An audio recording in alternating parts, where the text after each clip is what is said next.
Hey, what's up everybody? I'm Sarah with the Adventure Squad, and today I'm going to be showing you how to play one of our favorite games, Azul Queen's Garden. Now there's several Azuls out there, but this one is by far our favorite. This Azul is for 2 to 4 players, ages 10 plus, and it takes about 45 to 60 minutes to play. This game is a fun, strategic, tile-laying game where you're trying to build the best garden possible. Whoever builds the best garden and scores the most points wins the game. With that, let's jump on in and show you how to play Azul Queen's Garden. Let's start with components and setup. There are 4 colors for players to choose from. There is gray, white, gold or bronze, and black. Each player will take whichever color they choose and take a garden board and a storage board, and each player gets a starting fountain tile. That just goes right in the middle of their board. All players start with 3 jokers, and these jokers are going to be like wild tiles. They will count as any symbol and any color. Each player also takes their matching colored score tokens. So as we go around our board and score more points, we have 60 points, 120 points, 180, and 240. So we just take our matching colored score tokens and just place them where they're available. There are 3 sets of 36 tiles, meaning there are 3 light blue trees, 3 light green trees, and so on, for a total of 108 tiles. There are also 36 garden expansions, which is one of each of these tiles on these expansion tiles. If we take a look at our storage board, we can hold a total of 12 individual tiles in 2 garden expansions within our storage. Over on our game board, this is going to be our play area where we will be playing our garden expansions and tiles. It also shows us how much different tiles are worth up here in the corners. So trees are worth 1 point, birds are worth 2 points, and so on. Down here in the lower left corner, it reminds us how many jokers we get by surrounding different things. So if we're able to surround our fountain here in the middle with tiles, we get 1 joker. We would get 2 jokers if we're able to surround a statue or a bench. So if we fill in all of those tile spaces around one of those, we would get 2 jokers. And once we have garden expansions on our board, we will have pavilions. If we are able to surround a pavilion and fill in all of those tile spaces, we would get 3 jokers. It also reminds us that we can spend 6 points to draw one of those extra garden expansion tiles. To set up our main board and score track, we make sure that our wheel is pointed to the top. So this shows us what we are going to be scoring in each round. For the second round, we would just rotate our wheel clockwise, and this is what we would be scoring in the second round. Then we rotate it again for the third round, and rotate it over this way, and this is what we would be scoring in the fourth round. Then we take our colored score cubes from whatever color we chose and place them on the 15 square. The reason we start at 15 and not 0 is because we can actually lose points before we even score after the first round. Then we have our evaluation marker over here on the left, and that just sits there until the end of the game, and it's going to guide us through our final scoring. On the right hand side, there's just a reminder of how many points each of these symbols is worth on the tiles. And at the top, it shows us how many garden expansions we use in each round of play. At 2 players, we have 5 garden expansions for a total of 20 possible garden expansions available over 4 rounds. If we're playing with 3 players, there's 7 garden expansions in each stack, and at 4 players, there's 8. So if you have a higher player count, there are more garden expansions available each round. We can set our first player marker somewhere off to the side. We'll need that once we get into the first round. Make sure our joker tokens are in the middle of the table where everyone can reach them.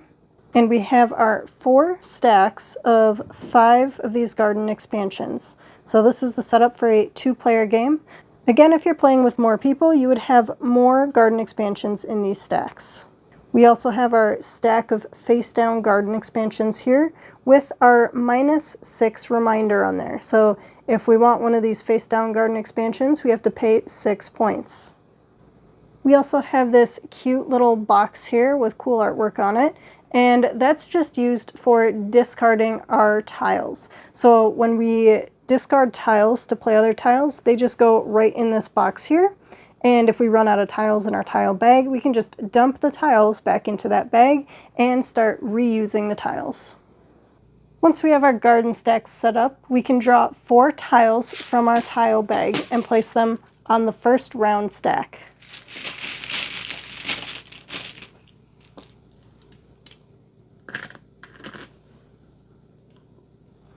Each round consists of 3 phases. Phase 1 is player actions until everyone has passed.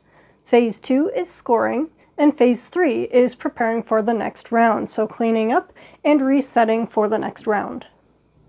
Let's start with Phase 1, player actions. On your turn, you can choose to do one of the following actions. You can acquire tiles or garden expansions.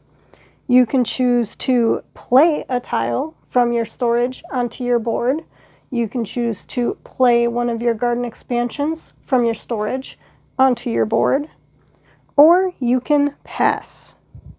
Phase 1 continues in clockwise order until all players have passed. Let's start with acquiring tiles and garden expansions.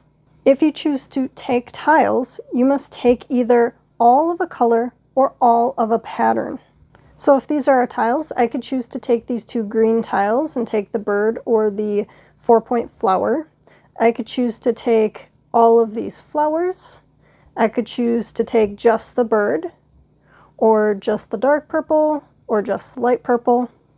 But whatever I choose to take, whether it's all of a color or all of a pattern, I must have space for it in my storage. If you don't have enough space within your storage for whatever you're choosing to take, you cannot take what you were planning to take. We'll say that this player decides to take all of these flowers. Those just go in our storage spaces here. And since you took tiles from the current round stack here, we move this over and we take 4 new tiles and place them on the top of the round stack.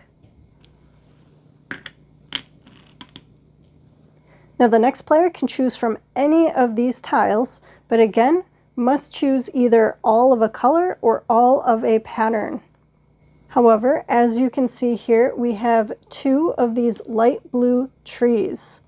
When we are taking tiles, we cannot take the exact same tile, so I wouldn't be able to take both of these light blue trees. If I wanted those trees or that color, I can only take one and place that in my storage. And then since there's a tile missing from our round stack here, we just move this top one over and we get 4 new tiles and place them on top of this stack.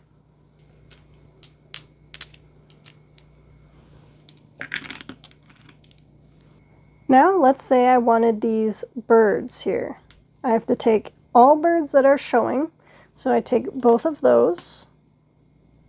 And since there's no tiles left on this garden expansion, that gets flipped over. Then since I took a tile from this stack here, I have to move that over and replace with 4 new tiles. Now this garden expansion here has a dark purple bird on it. So the next player could say that they want to take dark purple, and they would be able to take this garden expansion and these 2 tiles. Since they didn't take any tiles off the round stack, those tiles stay there, and this is what the next player would have to choose from. Now let's talk about playing tiles. Now that we have some tiles in our storage, we're going to want to start playing those onto our board. As I said, we can see what all of these tiles are worth on our board. So trees are worth 1 point, birds are worth 2 points, and so on. And that's how much those tiles are going to cost to play onto our board. Since we're going to be scoring light blue in the first round, I might want to play this light blue bird onto my board. The tile that we're going to play on our board counts as 1 towards the cost. So this would be 1, 2. So I'd be able to play this bird on my board. The other bird we're using to pay the cost just gets placed in the discard pile. Now when we're playing tiles and garden expansions from our board, we have to remember the placement rules. Any tiles that you play next to another tile must match by either color or symbol. So if I wanted to play more tiles connecting to this bird, they must either be the light blue color or they have to be bird symbols. For instance, I could play this light blue tree next to the bird, and that's essentially playing it for free because trees are only 1 point, so it only costs 1, and the tile that we're playing counts as 1 towards the cost. So trees essentially are played for free. Now if I wanted to play one of these 4-point flowers, I wouldn't be able to have it next to either of these because it doesn't match the symbol or the color. So I could play it in one of these other 2 spots here as long as it's not touching those. So that's 1 towards the cost, and then we have 2, 3, and I can use a joker for the 4th in that cost. Jokers are wild, so they can count as any symbol and any color. Now let's say I had a second green flower symbol. I would not be able to use both of these towards the cost because these are the same color and symbol. So like when we're taking tiles and putting them in our storage, we can't take the same color and symbol from these tiles. The same can be said for using these to pay the cost of playing one of our tiles. We cannot have the same color symbol used to pay for a tile. So even if I had 2 of these light green ones, I can't use both of those to pay the cost. I would have to keep one of them in my storage and use one of my jokers to pay that cost. So anytime you're playing a tile from your storage into your garden area, you pay with either all of the same symbol or all of the same color. So these butterflies, I could pay with either 2 more butterflies that are not light blue or 2 more light blue tiles that are not butterflies. And again, as we fill up our board, eventually we're going to be surrounding these items. So if we surround our fountain, we get 1 joker. So we would go to our supply and grab a joker and place it into our storage area.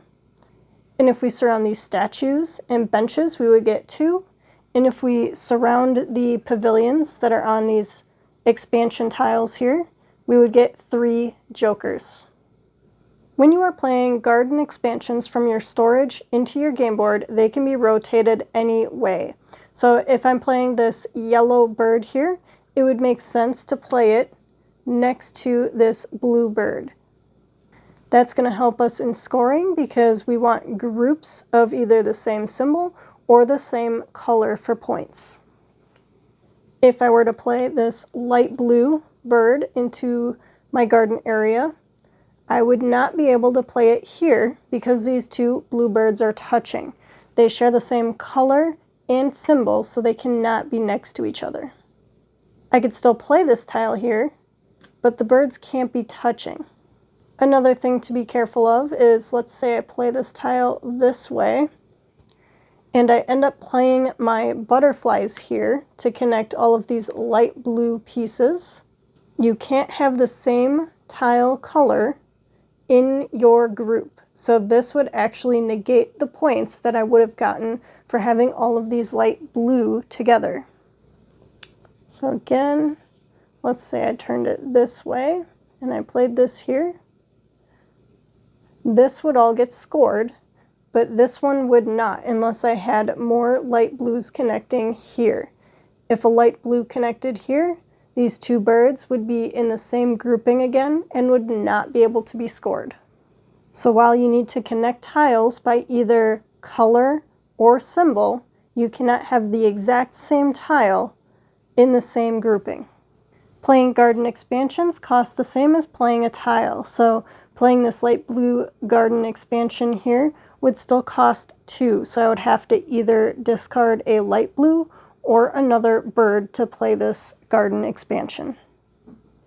At any time, if you feel like you either can't play any other tiles or garden expansions, or you don't want to, you can choose to pass, and that means you are done for the rest of the round. If you are the first person to pass in a round, you will get -1 point on the score track and become the first player for the next round. Now let's talk about scoring. Let's say everyone passed and it's the end of the round and this is what we've played so far. In the first round, we are scoring dark green, trees, and light blue. As you can see, we don't have any dark green tiles out there, so we wouldn't score any points for dark green. We do have 1 tree played, so we would get 1 point for that. And we do have 1, 2, 3, 4 light blues played, so we would get 4 points for that. Each round, we also look at how many pavilions we have, and right now we have 1 pavilion, so I would get 1 point. After we've finished scoring, we prepare for the next round. So any tiles or garden expansions that are left that did not get either placed in storage or played this round get placed in the discard.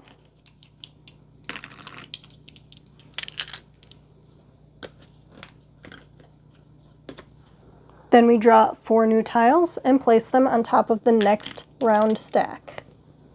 Make sure we move our wheel to the next round scoring. And in the second round, we are scoring birds, dark purple, and butterflies. So birds and dark purple are worth 1 point each, and butterflies are going to be worth 2 points. Whoever was the first person to pass in the last round becomes first player and gets to choose from the tiles that are out here. After everyone has passed in the fourth round, final scoring begins. If we look at our storage board, any jokers that we had left over are 1 point each. Any other tiles or garden expansions left in our storage area are negative points. So if we had a flower left in our storage here, that would be -5 points. So whatever the value of the tile is, that's going to be your negative points. For final scoring, we're just going to follow this marker down through all of our scoring options. So first, we're going to be looking at each of the different colors, and for every color that we have a group of 3 tiles or more, we get to score that group. So let's start with light blue. We have 1 group of light blue tiles here. This blue bird is not connected to this blue group because it's separated by these purple butterflies. So we are still able to score this group because these 2 blue birds are not in the same group. So the points for these tiles are just their values, and they are all added together. So it would be 4 points, +1, +2, +5, +3, +6. So that's 21 points. And then if we go down here, we actually get a bonus 6 points if we have 1 of each of the symbols in a color, or if we have a rainbow of a symbol. So in the light blue here, we have every symbol that there is, all 6 of them. So we get an extra 6 points. So that would be 27 points. Next, we look at any groups of 3 or more dark purple tiles. And we have this group of 3 here for 11 points. Next, we move down to light purple, and we don't have any sets of 3 tiles of light purple. We just have this one here. So then we go on to yellow, and we have these 3 yellow ones here for 6 points. Then we go to light green, and we don't have any light green sets of 3. Then we go to dark green, and we have this set of 3 up here for 9 points. Next, we move down to the symbols. So we're looking for groups of 3 or more trees, birds, and so on. So sets of trees, I have this set of 4 here, worth 1 point each, so that's 4 points. Next is birds, and we don't have any sets of birds. Then butterflies, and we have a set of 3 butterflies for 9 points. Next are the 4-point flowers. We have a set of 4 here for 16 points. 5-point flowers, we have a set of 3 for 15 points. And 6-point flowers. We don't have any sets of 6-point flowers. Whoever has the most points at the end of the game wins. And don't forget, we have our score tokens. So once we go around the board once, that's 60 points. So we could take this token. If we go around again, we can flip it to 120. And then again, we have 180 and 240. If you're looking for a little variety, the scoreboard can be flipped over. And this gives you different scoring options. So in the first round, you would be scoring different things. You'd be scoring dark purple, the 6-point flowers, and the light blue. So instead of the bigger point tiles being at the end of the game, they're at the very beginning, and these lower point tiles get scored at the end of the game. You also have extra scoring down here at the bottom. Setup and gameplay for this side of the board is the same as the other side of the board. You still have the same amount of garden expansions, and you're still starting at number 15, and the tiles are still the same amount of points. The main reason we love this game so much is that it brings so much more to the table than the original Azul. Now, there's a lot of people out there that love the first base Azul game, and that's great. For us, it just didn't have enough within the game to keep us engaged. It was pretty simple, and we were just looking for something more than just the regular Azul game. So we branched out, we tried several other different Azul games, and this one is by far our favorite. It's strategic, you're playing tiles, and you're just building the best garden possible, which is a cool theme, and every game your board is different, which keeps it interesting and fun.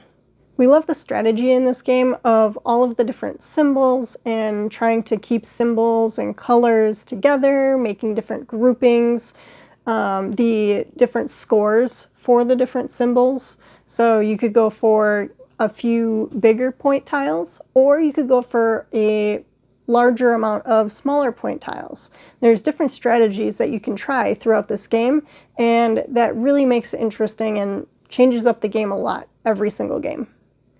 We also love how colorful the tiles are in this game and the artwork that's on the tiles. It's very pretty artwork, and it just makes us feel like we are trying to build that best garden possible with the birds and the flowers and butterflies. All the artwork is just really cool in this game. We feel like this game plays best at 3 players. While it plays well at any player count, 2 to 4 players, you really get the best experience, I feel like, at 3 players. With 2 players, you don't see as many tiles or as many of those expansions. The more players you add, the more of those tile expansions you have, and the more tiles you're going to see throughout the game. And then at 4 players, while you have more tiles and tile expansions out there, it definitely gets harder because there's more people taking those tiles and expansions, and I feel like sometimes there's less chance of you getting what you want because there's always going to be someone before you that just takes what you're thinking about taking or planning on taking. Let us know in the comments what your favorite Azul game is. Do you prefer just the base Azul game, or do you like something with a little bit more within the game? So we have this Queen's Garden game, and we also really love the Summer Pavilion Azul. So those are 2 of our favorites from the Azul series. Let us know down in the comments what your favorites are. If you guys enjoyed this video, don't forget to give it a thumbs up and subscribe to the Adventure Squad down below. Thank you guys so much for watching, and until next time, get your game on.